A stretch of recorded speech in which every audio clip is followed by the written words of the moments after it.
Members of the Fly Music Society, welcome back to the channel. Welcome back to another reaction video. Today, it's actually a song I've been wanting to get into for a little while. Today, we are going to be getting into Falling in Reverse, Watch the World Burn. So I actually don't really know what to expect from this one. There was a lot of you in the comments for even higher end that were requesting the song. I've heard of Falling in Reverse. I've never actually heard their music.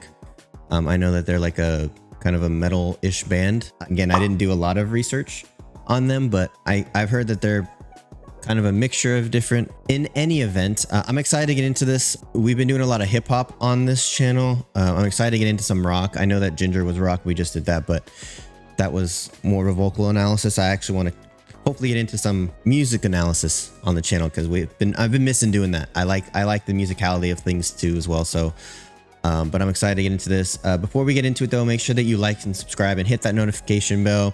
Members are finally live. You can become a member for as little as $4. Lots of perks for doing that, including early access to some of my videos, exclusive peeks at some of my videos, as well as videos specific to the members on my channel, including the beginning inception of my McFly's Journal episodic series. It's essentially me going over bands, talking about what makes them break, what songs make them great, and just overall why I like the bands and why I think the bands are great. And we dive deep into the music, talk about some of the theory and stuff like that, but hopefully you guys will enjoy that. All right, well, without further ado, let's get into Falling in Reverse, Watch the World Burn. Looking at this, it has like they have 3.2 million subscribers. That's Epitaph. 25 million views on this video for Falling in Reverse. So, all right, let's get into it. Oh, I forgot to do the intro, guys. You're letting me slack.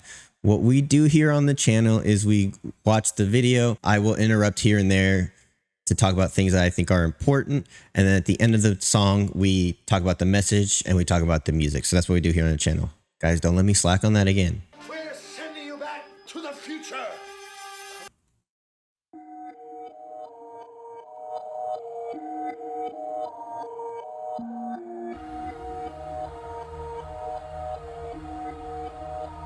Yeah. Pilot's dead. I got voices in my head again.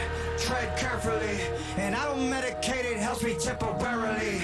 I got problems, I got issues, yeah, apparently. Trauma that I'm burying. I think I need some therapy. I battle depression. I'm back with a message. I'm asking the question that if you hate me, why you acting obsessive? I'm passive. Okay, so we're gonna back up. It seems to be a common theme on the requests for this channel, but we're talking about depression. We're talking about mental illness here, and he's rapping right now. He's not singing, which is fine. I'm a huge hip hop fan. And I don't medicate. Not what I expected. I don't medicate. Helps me temporarily, right? Talking about how the meds aren't really there to actually help you. They're just there to get you hooked on the feeling of being okay, but not actually help you. That's powerful stuff. Yeah, I got voices in my head again. Tread carefully, and I don't medicate. It helps me temporarily. I got issues, yeah, apparently. Trauma that I'm burying. I think I need some therapy. I battle depression. I'm back with a message. I'm asking the question that if you hate me, why you acting obsessive? I'm past a point and no return by being passive aggressive. I'll brandish a weapon, teach all you motherfuckers a lesson. Yeah. Trauma that I'm bearing, I think I need some therapy. That's pretty straightforward. And he's asking, if y'all hate me, why are you obsessing over me? If you hate me so much, why you keep talking about it? Why am I in your head so much? Why do I live rent free in your head, right? He's basically hit his limit past the point of no return, being passive aggressive, talking about brandishing a weapon, teaching them all a lesson. He is the weapon. He's falling out of this plane. He ain't dropping bombs. He ain't holstering weapons. He is the weapon. I like the visual here to go along with the lyrics, right? A lot of videos that I've seen for pretty much any band, like they have cool visuals on the video that don't really have a lot to do with what's going on in the song. And it's just to catch your eye so you pay attention. But I like that this one so far is going along with what he's saying, right? Let's keep going. Okay. Okay. I wasn't ready. All right. I'm ready.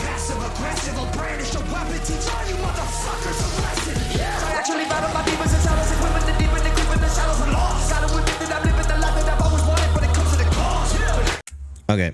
Obviously, he's been rapping since the beginning, but I didn't expect to get like bars, right? He says, I actually battle my demons and shadows. I swim in the deep and they creep in the shallows. I'm lost. So he's saying he faces his issues, he's facing his demons head on, but they still are deep within, right? They still creep in on him in the shallows. He says that he lives the life that he wants. I gotta admit that I'm living the life that I've always wanted, but it comes at a cost. Yeah, man. I think that's why like a lot of people don't understand. And this is not me like talking about like feel bad for all these millionaires out there, right? But with success and with more money is going to come a lot more problems. Not only because you're in the spotlight, not only because, you know, the focus is on you as an entertainer, right? Like when you're at a desk job, you have what? Your boss, your coworkers, and everybody above you. Maybe like 10 people who are actually paying attention, if that, at what you're doing. But when you're an entertainer, you have thousands, millions, right? Like that are paying attention, that are critiquing your every second of your life. This is kind of touching on that. Like he's living the life he's always wanted. He's making music. He's talking about things he wants to talk about. He has a way of talking about depression in a way that he is comfortable doing it, but it comes at a cost. Let's see what he's going to say about that. I want to talk about the music too. The beat is cool. I like the kind of the synth that's like, I would consider it like a wave almost is what it sounds like. It's kind of going ping-ponging between up and down the tone of it. And then we have like a choir very subtle in the background kind of singing, right? It makes it very epic and makes it almost very like, it's almost like very emotionally draining, just the sound in the back, but it also is intense. So kind of how I would personify in music, the dealing with your demons, really.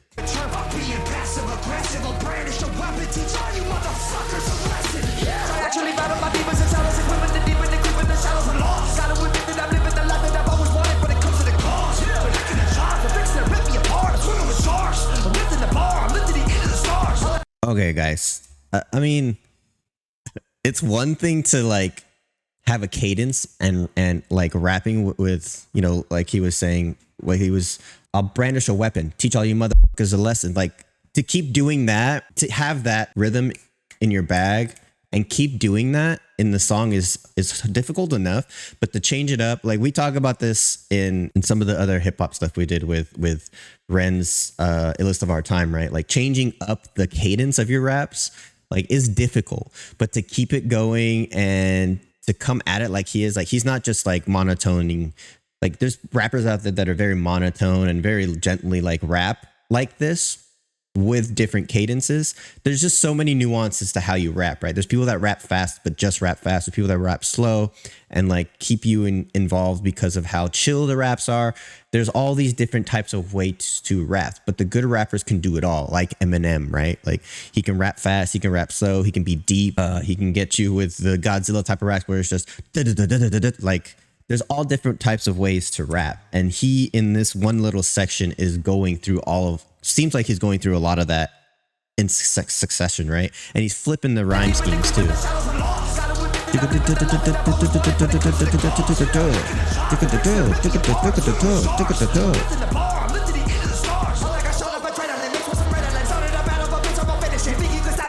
Holy shit, I'm like a shot of adrenaline mixed with Ritalin. Is that what he said? I'm like a shot of adrenaline mixed with Ritalin. You started a battle, but bitch, I'm gonna finish it. Yeah, bruh, like, I think I see where this is going. I want to let it go, but essentially, like, and I feel it when he's rapping right now, like another level of intensity of like he's going at this. It's almost like he's screaming this at your face, the way he's rapping it. Like it's not subdued, it's not chill. Like he's murdering these words right now with how he's rapping it.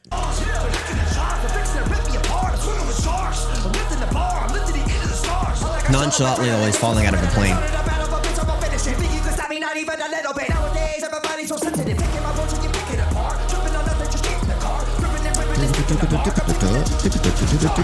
I got enemies trying to get rid of me. Evil tendencies are fucking with me mentally. I got people that don't like me in the industry. Again, with the visuals that go with what he's saying, because I got enemies that are trying to get rid of me. Evil tendencies are fucking with me mentally, right? And while he's talking about enemies trying to get rid of him, he has the snakes coming up next to him. So again, visual cues going with what he's talking about. I also want you guys to notice the beat is also matching how he's rapping, which that's another aspect of hip hop and rap that people don't really think about. Is a lot of people think, "Cool, this dude could rap and there's a cool beat behind it," but do they match? Do they change together, or do they coexist together, or do they change in opposite directions? Like, that's all part of how any music should be, not just hip hop. I like how when he's going intense, right, you got that intense beat with the epic almost like chants in the background, and then he goes to here almost like he's speaking, right? Because I got enemies trying to get rid of me. Like, he's talking now, and the beat is a little more subdued, right? So it matches. Really cool. I got enemies trying to get rid of me. Evil tendencies are fucking with me mentally. I got people that don't like me in the industry. I just noticed too that the beat since the beginning has been like a beat that's reversed. It gives it that eerie sound. It's literally just you're taking a beat, you're flipping it over and playing it backwards, and that's how you get that kind of really eerie, almost like it's the beats being dragged along with the song. Thank you for your energy. You were not a friend of me. 'Cause I have been to places that you never wanna go. Yeah, I got dirt on people, but they act like I don't know. Yeah, I can do some damage, but I'll never rock the boat. All it takes is one post, watch them fall like dominoes. Okay. I think it's really cool that the paparazzi in the background, like, they're making them look like they're evil, right? Which I ain't a celebrity, so I don't really know how that works, the feeling of all of that. But I do know that, like, just through watching TMZ and shit, like how horrible the paparazzi can be, trying to just find a story, twisting your words, only posting a clip of what you're saying without the context, right? All that stuff matters. So I like that visual. I think this resonates a lot with me. You know, he talked about, I've got people that don't like me in the industry. Again, talking about the music industry, we don't have to keep going over that. We've gone over that a lot. I like that people keep talking about that. I can feel your energy. You're not a friend to me. He's like, you may be acting like you're my friend, but I can tell that you are not. You have some type of other stuff going on, other ulterior motive. Again, going back to the snake visual. But the part that caught me was, I got dirt on people, but they act like they don't know. Yeah, I could do some damage, but I'll never rock the boat. That's me in a nutshell, man. And from friend groups to work to this space, this creative content creator space, to streaming, to family. Like, look, in all of these videos that I've done, I've been a pretty open and pretty straightforward person, and very empathetic and sympathetic. And I think that's missing in this world, is empathy and sympathy. Everybody's only worried about what they know and aren't willing to learn new things. Therefore, they're not sympathetic and empathetic to problems they never have gone through, right? I also have another side of me, and maybe this is the Gemini when we talk about Pisces before. Maybe this is the Gemini in me, but I'm also one of those people that, like, I'm listening. I may not react to what people are saying or act like I'm hearing stuff, but I take note what people are saying, right? And I'll never use anything against somebody that I know unless they give me a reason to, right? Unless it's so bad, or they're benefiting from them being rude to somebody else, or benefiting or profiting off of somebody else's pain. That's when I'll come out with it. That is 100% me, and I resonate with what he's saying right there. But he's using it in a different light, right? He's talking about the industry. Like, he can talk about shit in the industry. He can talk about people, celebrities, all these things that he knows, but he ain't gonna rock the boat. Heavy stuff, man.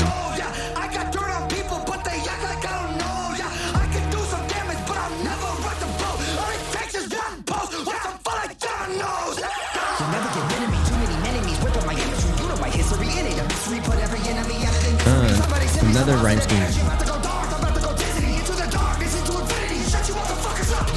Bro, did you just do the infinity and beyond rhyme? Nah, man. Again, he's doing a different rhyme scheme here.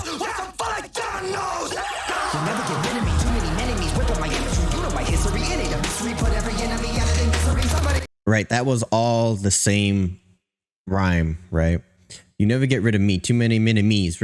Ripping my imagery. All E. You know my history. It ain't a mystery. I put every enemy out of the misery. Somebody send me some positive energy. About to go Darth. About to go Disney. Into the darkness, into infinity. So there he switched it up again. It's instead of it just being a straight A rhyme scheme, it's A. What is it? About to go Darth. It's A B rhyme scheme, right? So again, very subtle, but he's mixing up the rhyme schemes again. I thought I've never heard Fallen in Reverse, but I've heard of them. I thought this was like a metal-ish band, almost like a, I don't know, a mix between like 30 Seconds to Mars is too poppy, but like kind of in that realm. Honestly, that's what I heard. Don't hate me for thinking that. This is different shit right now that we're going through. And then yeah, I'm about to go Darth, about to go Disney, Into the Darkness, into Infinity. This guy, this motherfucker guy. And this looks like a Star Wars shit right here. Alright, guys.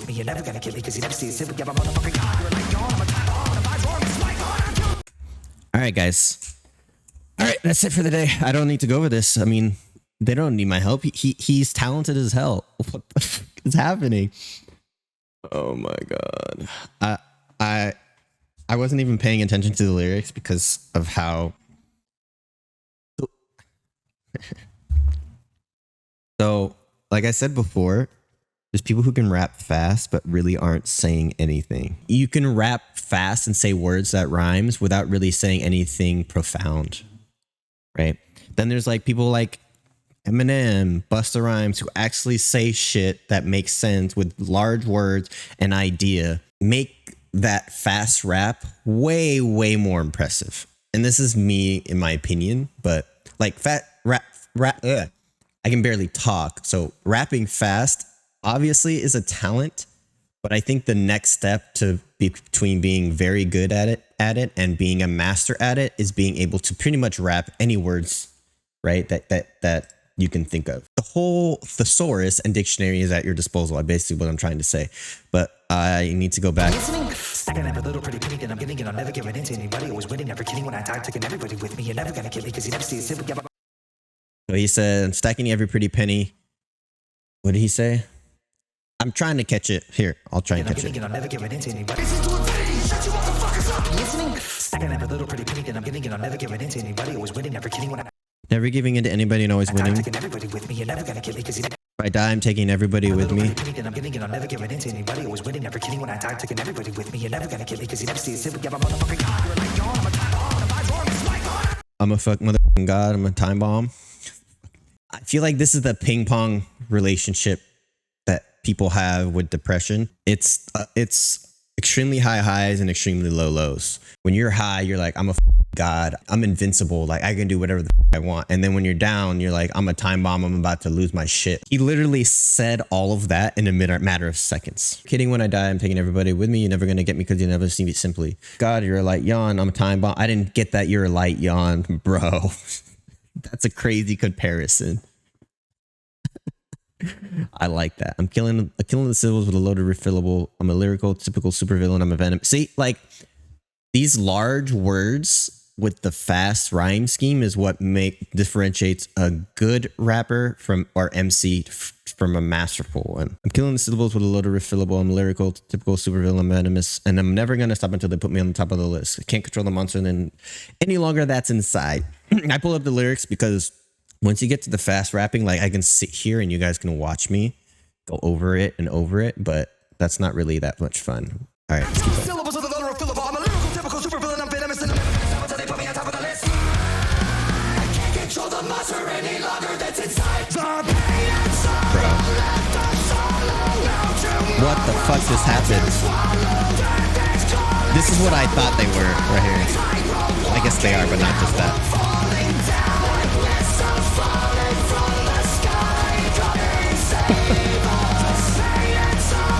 This is crazy.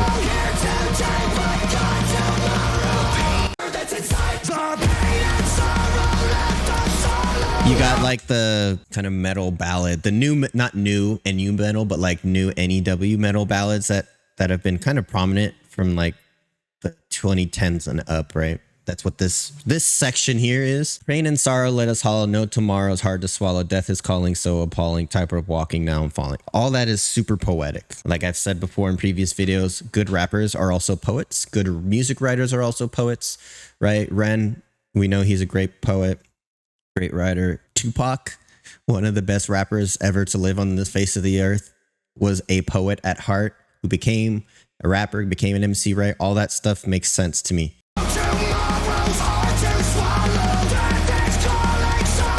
I like how this is like they're trying to exorcise him, right? Like he's this evil being that they need to get rid of. A metaphor for the industry, I'm assuming. They're being sucked in through the phone.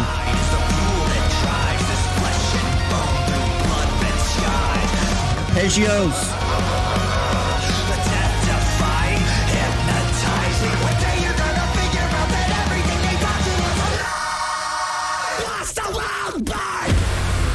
Holy shit.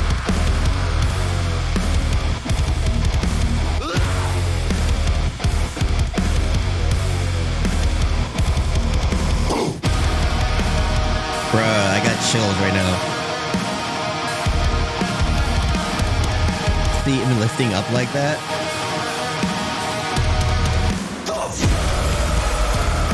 What?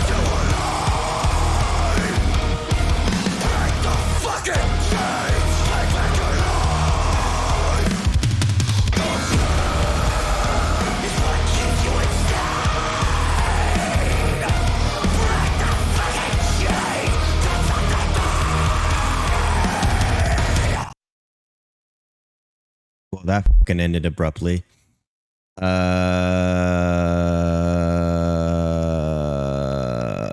wanted to let that play. I'm gonna go through that section again. We're gonna talk about the visuals, and then I want to dive deep into what just happened, because maybe I'm seeing it a different way, but I have an idea of how I see it. By the way, Homelander right here. The fear takes you alive.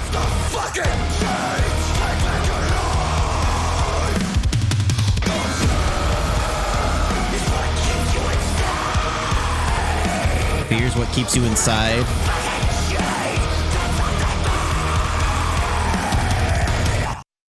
It almost sounds like it cuts off too early, but that is 100% intentional. The fear is what keeps you alive. Break the chains, take back your life. The fear is what keeps you insane. I heard that wrong. Break the chains, take away the pain. Wow. I'm gonna pontificate. I'm gonna pontificate, and I'm gonna try and form succinct words to talk about what I want to talk about. So I'll be right back. I think a lot of people, and I'm assuming, right, that would see this video and be like, these visuals were insane. This was like a movie. The graphics were like a movie.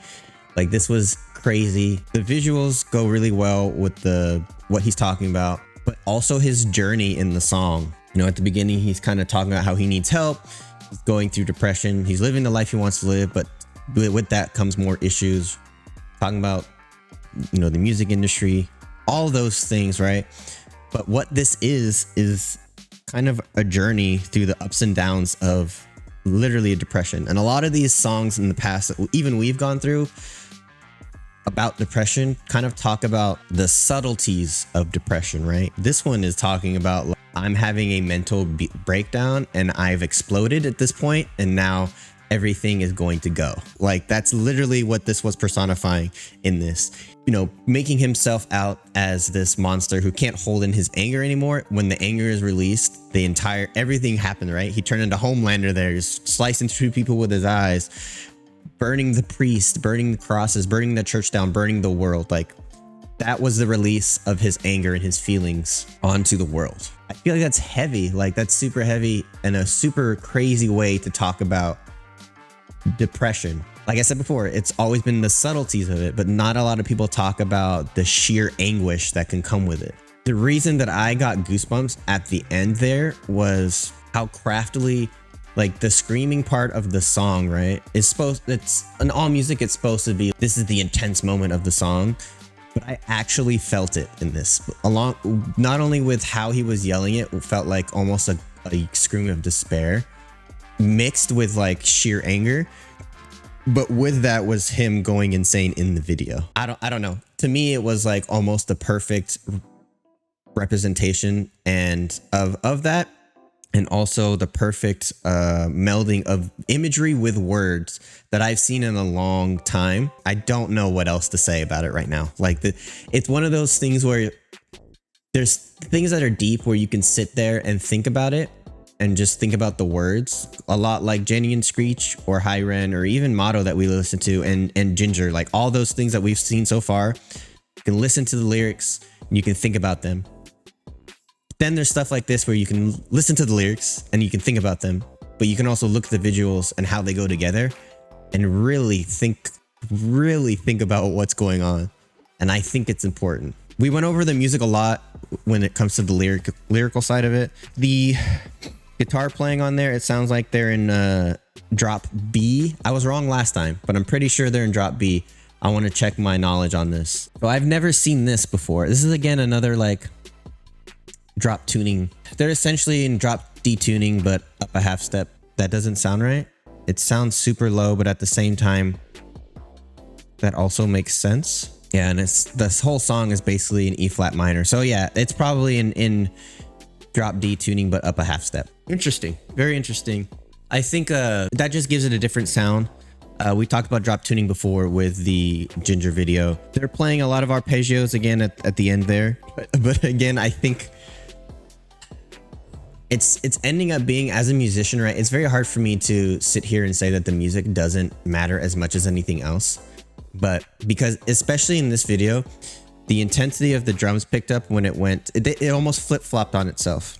So when he's rapping, the music while it's intense, the instrumentation of it is pretty straightforward and very like subdued, right? But his rapping he's going at it with the rhyme schemes, with the fast rapping, with the Godzilla type of bars and stuff. Then when it goes to the rock section, the drum beat picks up, the guitars start going, playing the fast arpeggios and the high distortion, and his singing is slower. That's not subdued, but that's the more slow paced part of the music. So it flip flops on itself when it goes from the rap to the rock, which is very subtle, or kind of the untrained eye might not notice that, but I think that's very cool how musically it works so well, even though it's kind of like a entire 180 what's going on. I do want to say that metal and hip hop, especially the more intense hip hop like the Tech 9 type of stuff, there's a very thin line with the difference between them, right? It's essentially how the vocals are attacked and how they are processed out. Metal, you have a lot of the poetry in the writing, with a lot of the screaming and singing, the high distortion singing, using your throat for the distortion. Hip hop, you're rapping, kind of almost a spoken word type of thing. So that's really, if you think about it, there's obviously other subtle differences, right? But really, if you think about it, those are the only two differences between the two. So there's a very thin line, especially if you listen to Tech 9, like this was a very Tech 9-esque type of song. There's very subtle differences between metal and hip hop when you look at it that way. And I think that's just the influences of each other kind of meshing together, right? We have metal that's being influenced by hip hop now, and hip hop that's being influenced by metal. Those two are combining into what's becoming this fusion like this. And I think that's very cool. Bands stepping out of the box to create things that are not necessarily like mainstream or something that people might want to hear. I like people that take risks. I'm finding out that a lot of these songs, as a musician, like I don't want to talk about the music as much. Like breaking down chords and stuff is not fun for types of songs like this, right? We did it a little bit in High Rent, talking about diminished chords, and we did it in Chalk Outlines because the music had a direct impact on the song. The music had a direct impact on the song, but not so much chord for chord what they're doing, the changes and things like that. It's more so the feeling of the music and the intensity and the ebbs and flows of the music are what's important here. So, wow. Another band I want to dive more into. So leave a comment down below of what other Falling in Reverse song I should check out next. Another rabbit hole I'm going to have to dive down. I really appreciate you guys. We took a 4 or 5 minute song again and turned it into about 30 minutes. But that's the name of this game right now. So I really appreciate you guys sticking with me for this. I appreciate the support you guys have been showing me. All right, please do remember that good vibes are contagious.